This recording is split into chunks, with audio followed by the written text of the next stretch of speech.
2 പ്രാവശ്യവും രണ്ട് പ്രാവശ്യവും എന്താ ചെയ്തത്? സ്നേഹമുണ്ടോ എന്ന് കർത്താവ് ചോദിച്ചപ്പോ ഇവന്റെ മറുപടി എന്തായിരുന്നു? പ്രിയമുണ്ടോ.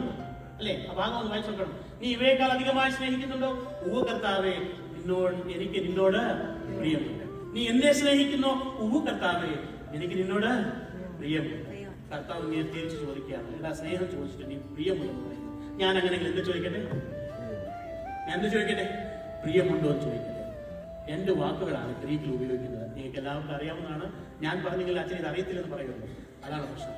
അതുകൊണ്ട് നിങ്ങൾക്ക് അറിയാവുന്ന 2 വാക്കുകളാണ്. ഒന്ന് അഗാപ്പേ എന്നാണ്, സ്നേഹത്തെ കുറിച്ച് പറയുന്നത്. ഇവൻ പറയുന്ന മുഴുവനും ഫിലിയോ എന്ന് പറയുന്ന ഒരു വാക്കാണ്. സുഹൃത്ത് തമ്മിലുള്ള ബന്ധം, സഹോദരത്തിന്റെ ആയിട്ടുള്ള സ്നേഹത്തെ കുറിച്ച് പറഞ്ഞതാണ്.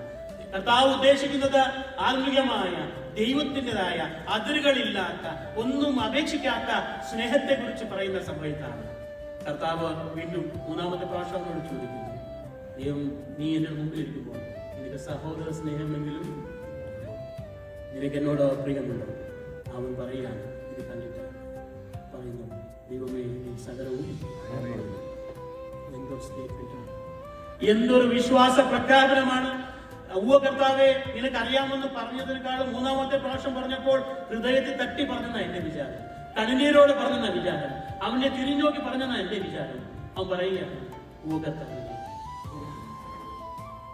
നീ എവറിത്തിങ്, എന്നോട് സ്നേഹമുണ്ടെന്ന് നീ അറിയുന്നു. എന്തോ വാക്കാണ്. ദൈവജനമേ, വിശുദ്ധ കുർബാനയ്ക്ക് വേണ്ടി വരുമ്പോൾ നമ്മുടെ മനസ്സിൽ നമ്മൾ ഓർക്കേണ്ട ഒരു സംഭവമാണ്. ദൈവമേ, നീ അറിയുന്നു, എല്ലാം നീ അറിയുന്നു. നിനക്ക് മറവായിട്ടുള്ള ഒന്നുമില്ല എന്ന് പറഞ്ഞിട്ട് നമുക്ക് ഇവിടുന്ന് പോകാൻ നമുക്ക് സാധിക്കണം. എന്ത് മറയ്ക്കാൻ സാധിക്കും? ദൈവസന്നിധിയിൽ നമുക്ക് ഒന്നും മറയ്ക്കാൻ സാധിക്കുകയില്ല. കപടഭക്തികളൊന്നും നടക്കുകയില്ല. ദൈവത്തിന്റെ വചനം പറയുന്നു, അവനെല്ലാം അറിയുന്ന ദൈവം. വിശുദ്ധ കുർബാനയ്ക്ക് വരുമ്പോൾ നമ്മൾ പറയുന്നതാണ്, ദൈവമേ, you know everything in my life. അത് ഞാൻ നിനക്ക് സമർപ്പിച്ച് പ്രാർത്ഥിക്കുകയാണ്.